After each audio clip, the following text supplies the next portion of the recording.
এমনিতেই ভারতের উপর বেশি শুল্ক আরোপ করেছে মার্কিন যুক্তরাষ্ট্র, যেখানে বাংলাদেশে 20%, পাকিস্তানে 19% শুল্ক বসালেন ট্রাম্প, সেখানে ভারতের উপর শুল্ক আরোপ করা হয়েছে 25%। কয়েকদিন না গড়াতেই এবার ভারতীয় পণ্যে আরও শুল্ক বসানোর হুমকি দিল ডোনাল্ড ট্রাম্প। 24 ঘন্টার মধ্যে ভারতের উপর উল্লেখযোগ্য শুল্ক আরোপের হুমকি দিয়েছেন যুক্তরাষ্ট্রের president Donald Trump.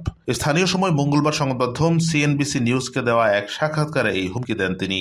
Bharat Russia থেকে জ্বালানি কেনা অব্যাহত রাখায় এই শাস্তিমূলক ব্যবস্থা নেওয়ার কথা জানিয়েছেন মার্কিন প্রেসিডেন্ট। তিনি বলেছেন, ভারত ভালো বাণিজ্যিক মিত্র নয়, কারণ তারা আমাদের সঙ্গে অনেক ব্যবসা করে, কিন্তু আমরা তাদের সঙ্গে ব্যবসা করি না। এ কারণে আমরা তাদের উপর 25% শুল্ক আরোপ করেছি। তবে আমি মনে করি আগামী 24 ঘন্টার মধ্যে আমি এটি উল্লেখযোগ্যভাবে বৃদ্ধি করব, কারণ তারা রাশিয়ার তেল কিনছে।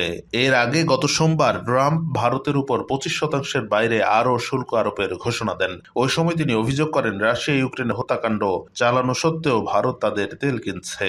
শুধু কিনছেই না, সেগুলো আবার খোলা বাজারে বিক্রি করে বেশি পরিমাণে লাভ করছে। গত 31 জুলাই এক নির্বাহী আদেশ জারি করে ট্রাম্প। তাতে বিভিন্ন দেশের উপর পাল্টা শুল্কের পরিমাণ উল্লেখ করা হয়। আদেশ অনুযায়ী ভারতীয় পণ্যের উপর 25% পাল্টা শুল্ক আরোপ করে ট্রাম্প। পাশাপাশি রাশিয়ার কাছ থেকে তেল কেনার কারণে অতিরিক্ত জরিমানা আরোপের কথাও বলা হয়। তবে কি পরিমাণ জরিমানা আরোপ করা হবে সেই সম্পর্কে কিছু জানানো হয়নি।